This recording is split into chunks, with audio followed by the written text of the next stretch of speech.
Very recently, the Amazon advertising side rolled out sponsored brand video ad placements that will land top of search. So typically in the past, sponsored brand videos have really been like below the fold in your search results. This new placement is now landing right at the top of search. What's huge about this is that before we had this top of search placement, because they're below that fold, a lot of people just will never scroll down to see that video. They'll never go down there and click it. So we were always struggling with trying to get these seen more because they do typically perform quite well. From the campaigns we built out so far, they are displaying quite a bit more. We're getting a lot more impressions, a lot more clicks than we were, and they're converting. They're working.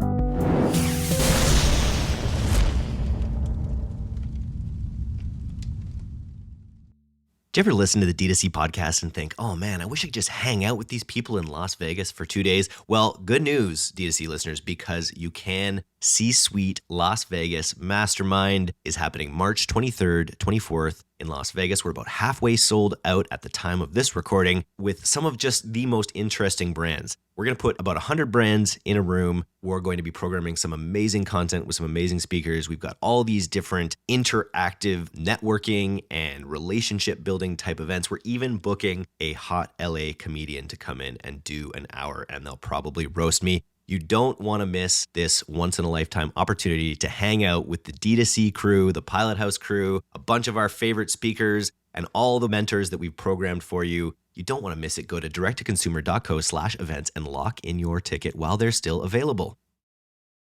It's all killer, no filler. I'm Eric Dick. This is the D2C podcast, and today I am here with Clifford and Rob from the Pilot House Amazon team to talk about some of the big seismic changes that are happening in the Shopify Amazon ecosystem. It wasn't long ago that I remember Shopify talking about arming the rebels and really, presenting an alternative to the way commerce can work through, rather than through these giant behemoths like Amazon, Walmart, places like that. And now tell us a little bit about the buy it with Prime option that Shopify is now somehow allowing on their site as a checkout option for their customers. Yeah, it's a pretty cool new feature. Amazon's been talking about it for a little while, but they recently rolled it out with more force. They recently reached out to us as an agency, so we've got an agency rep now that's assisting any brands that we manage get it set up if they're interested. So essentially, it's a checkout replacement that utilizes Amazon's fulfillment network. So on your product page, you can have a Buy with Prime button. If someone clicks that and they're a Prime member, it's basically a 2-click purchase. It fulfills from Amazon's fulfillment network using Prime shipping. So typically that's 2 days for most locations in the States. And customer gets free shipping. They get that trust with the Prime badge. And would love to run the data and some tests on this, but I would say the biggest benefit there is going to be increased conversion rate for customers by providing an alternative option to pay. Does it affect tracking at all? Is it going to be, because I know Amazon's kind of a walled garden. Are you going to lose those conversions in your other media channels? So what's interesting is in this case, you're actually going to own the customer data. So rather than a typical Amazon purchase, that customer data is owned by you. It comes through to Shopify as an order. So you can see it, you can remarket to that person, you can pixel that person. On the actual checkout tracking side of things, I don't have a ton of information on that right now. I'd like to run some more tests on it. If it's not the ability to pixel it and track it is not there now, I assume it will be very, very soon, because that would be a big miss if it's not. Interesting. This is brand. Is this something that Shopify would have partnered with or allowed, or is this something that Shopify that Amazon can just do because of how Shopify is built, Clifford? I think Shopify's been they've allowed checkouts. I think a bold commerce is a common one that people are using all the time, and PayPal and all the rest. So Amazon kind of is just piggybacking on that ability in a way. And there is a lot of Shopify vendors, Shopify merchants that were already utilizing Amazon's fulfillment to fulfill orders on their own. So this is kind of just merging, in a way, Amazon Pay with that fulfillment. But also giving access to Prime shipping, which wasn't available in the past. Previously, if you used Amazon to fulfill orders from your Shopify site, you would get standard, pretty slow 4 or 5 day shipping. Now you can get access to the obviously like incredible logistical speed of Prime shipping, and with that being quite a bit faster if it's in a major city, of course. And the worst part of buying anything online is pulling out your credit card, plunking in the numbers, remembering what that little code is, the whole deal. And it's like you just go to Amazon and it's just there. It's one click, and it's the fast. It's they're probably prioritizing that checkout in terms of the Amazon server infrastructure, so it's going to be your fastest experience imaginable. Yeah, no, definitely, and it's a really simple rollout, honestly, and it's the simplest rollout if you already have Amazon Pay on your Shopify site as an option for customers to pay, and if you already are selling on Amazon and have inventory in Amazon's warehouse, then it's essentially literally just adding the Buy with Prime button code snippet to your site and then connecting the Amazon inventory to that. If you don't have inventory in Amazon, if you don't have Amazon Pay, it's still a really easy rollout. All you have to do is set up Amazon Pay, get some inventory to Amazon, and you don't have to do a full rollout either, which is interesting too. They're not saying, hey, you have to put your entire site catalog in this. You can do one product. So if you're a brand that runs landing pages, you could spin up a landing page with a Buy with Prime button on it, split test it, and see what the benefit is and see if there are any negatives without having to do a full site switch or anything like that. How do the costs compare of Shopify checkout versus Amazon? Pretty comparable. Clifford, do you remember exactly? It's pretty much the same.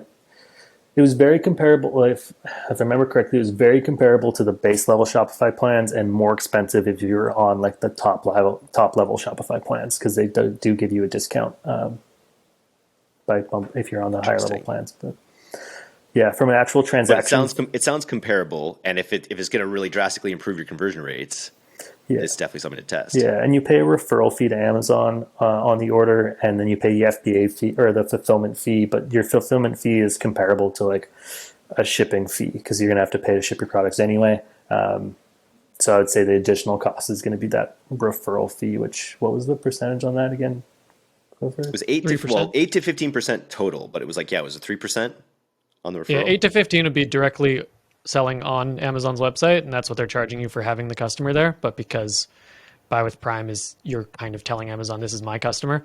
At least as of now, it's a 3% fee on top of the standard checkout processing fee, which, as Rob said, is kind of aligned with where Shopify's checkout is right now. So it's that extra 3%. But for that 3%, as you mentioned, you are getting an incredibly fast checkout experience. That, like the demos that we've seen, the speed of clicking purchase and being done with purchasing is as fast as when it's as fast as when you're on Amazon and you don't hit add to cart, but you click the buy now button right below it, and it already knows your account, it already knows your credit card, and you just click this address, yep, and it's done. And that speed just hasn't existed on Shopify from what I've seen in the past. And you've never been able to own customer data that you send to Amazon before, right? So I do see the give and take of actually, you get to retain your customer data, you get all the benefits of the checkout. And for Amazon, it's an absolute no-brainer. We were talking about how it just is going to expose so many more people to an Amazon Prime membership, right? It's going to drive huge Prime membership numbers for them as well. Yeah, I mean, Clifford mentioned this both when we were chatting before, but the classic Amazon, if you click the Buy with Prime button and don't have a Prime account, it prompts you to sign up for a Prime membership at a really good discount. So they're using it as sort of, as you'd expect, like trying to get more Prime members as well as get the Prime name out there. And the great thing is too, like the Buy with Prime button, like it's just that branding that and if you're a Prime member, you see it. So if you're on a DTC website, you're like, oh wait, like this is Prime, like that's cool. Right now, you're probably looking at conversions in Facebook or Google Ads thinking, why doesn't the data line up with my actual sales? Why doesn't more spending bring more customers? What ads are even working? With Northbeam's first-party data and cutting-edge AI, you'll know what ads generated every dollar of revenue across all your channels, all in one platform. Frankly, the best marketers on earth use Northbeam. It's one of our favorite tools and the industry leader in marketing attribution. Visit northbeam.io to see why, and mention this podcast for a special deal only for D2C listeners. Well, we're going to check back in on this once we've had a chance to run some data on it. Maybe we'll do a podcast with the socials team as well and see how it backs out. But then, we've got some interesting things to talk about regarding Amazon. What's this new piece about a new video ad placement, Clifford? Yeah, so very recently, the Amazon advertising side rolled out sponsored brand video ad placements that will land top of search. So typically in the past, sponsored brand videos have really been like below the fold in your search results. So you'll have some ad at the top, typically for or a mobile to product results, and then a video underneath that. Excuse me. This new placement is now landing right at the top of search, and it can have a headline beside it, and it can direct to your store page rather than directing to a product page. What's huge about this is that when I did an analysis looking at our 2022, a bunch of our top spending brands on the platform, and across like millions of dollars in spend and thousands of clicks, we found that video placements in 2022, before we had this top of search placement, already have a way higher click-through rate than sponsored product or sponsored brand placements. But what they're lacking is reach, because they're below that fold. A lot of people just will never scroll down to see that video. They'll never go down there and click it. So we were always struggling with trying to get these seen more, because they do typically perform quite well. So now this top of search placement will hopefully open up a lot more reach in those videos. And we're definitely, like, it's early days. It's only been out for a month, if that. But from the campaigns we built out so far, they are displaying quite a bit more. We're getting a lot more impressions, a lot more clicks than we were on older video campaigns. And they're converting. They're working, and it's no surprise. Video campaigns have always worked on the website, but for them to literally land right at the top like that, it's a big deal on the advertising front. I'm looking at your data, and it's just impressive. It's almost 360 million impressions, almost 1.5 million clicks, and yeah, looking at the discrepancy between the standard placement, what you were seeing so far is 4x, is just under 4x better click-through rates, which is really impressive. Yeah. Wow. Very cool. All right, let's talk a little bit about this big class action lawsuit that's going down that you guys were explaining to me. Rob, what's going down with Amazon on the lawsuit side? Yeah, so the FTC recently came after Nature's Bounty on what they're calling a deceptive practice of combining reviews. So for those unaware, if you combine products on Amazon into a variation, they then share reviews. What we found really interesting about this one, or interesting, infuriating, you could call it either way, was that this practice can be used in a negative sense. Like if you combine two products that are completely irrelevant to each other, say a garlic press and a running shoe, to share reviews, that in my mind would be somewhat deceptive to the customer. But in this sense, it was two very similar products. It was, I believe, two different sizes of zinc vitamins. The other example was like an apple cider vinegar tablet and an apple cider vinegar gummy. And in my mind, those, as a consumer, those make sense to have together. You want to click on an apple cider listing and you can choose whether you want gummy or tablet. The FTC in this sense said that is deceptive if those are sharing reviews, which it's just how Amazon systems work. So it's not actually deceptive, it's just how it works. And they went after the brand rather than Amazon, which was, in my mind, doesn't make sense. No, and it sets a dangerous precedent if Amazon's set up to work like this with all their other advertisers.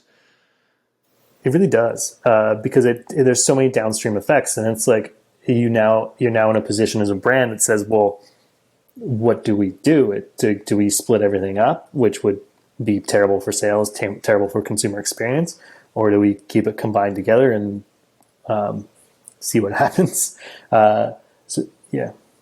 And the example that got punished here is one that kind of still makes sense for the customer. It's not one that's a garlic press and a running shoe. Exactly.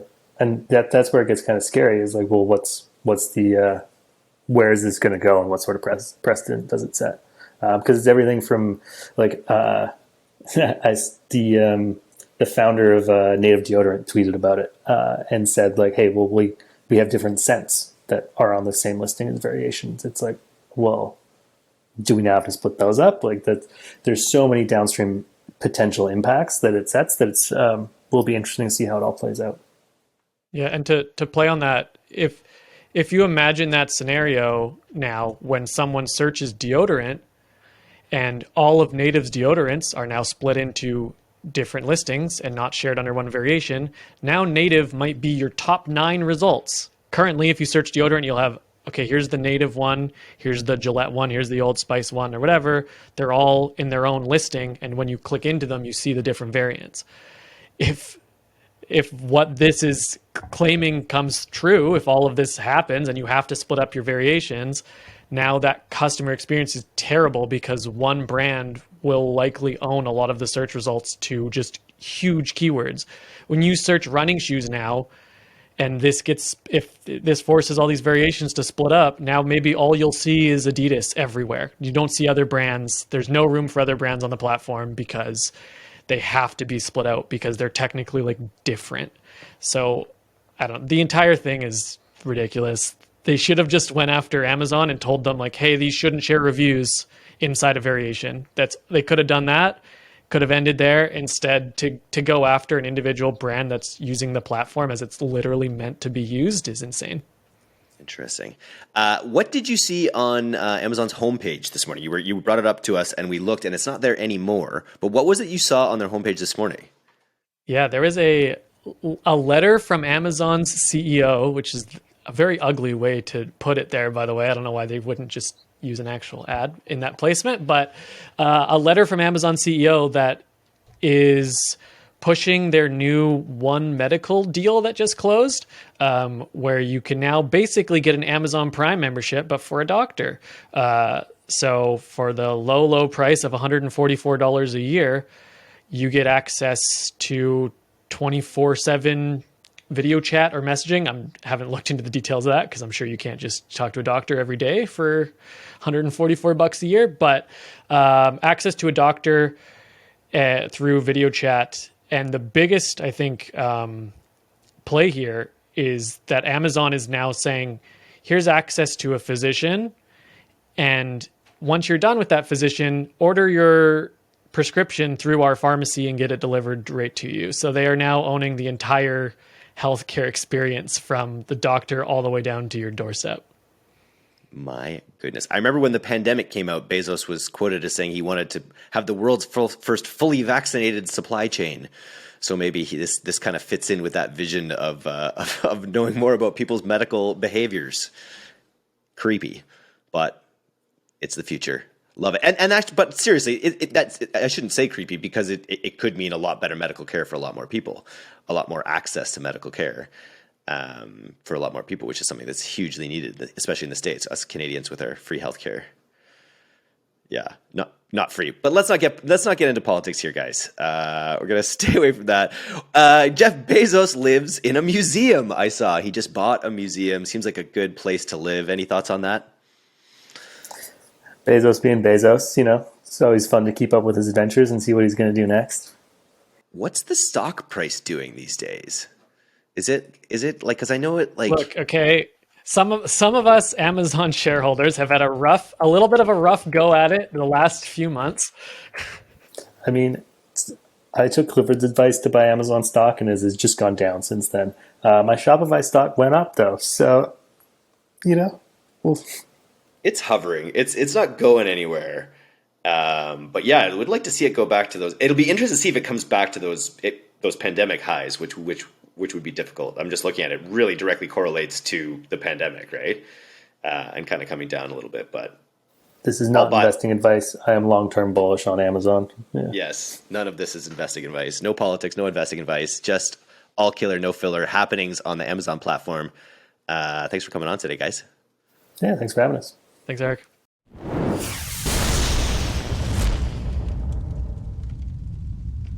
Thanks for listening to today's episode. If you're not getting the D2C newsletter, you can subscribe for free at directtoconsumer.co. And if you want to learn more about Pilot House's all-killer, no-filler services, take off to pilothouse.co. I'm Eric Dick, and this has been the D2C Podcast. We'll see you next time.